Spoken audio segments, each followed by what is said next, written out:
Guys, it's Friday again. It's my day off. Kaya naman, pumunta muna ako ng park para mag-relax, tumingin-tingin. Mag-isa lang kasi ako dito. So, pumili lang ako ng konting makakain habang nakaupo dito sa park. Nakaka-relax kahit medyo mainit.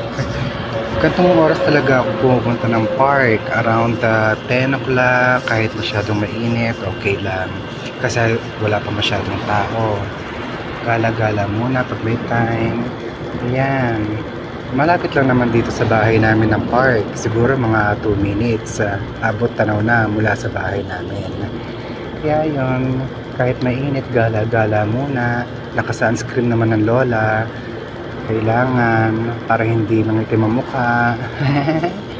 Ayan, gala-gala. Pauwi na pala ako niyan.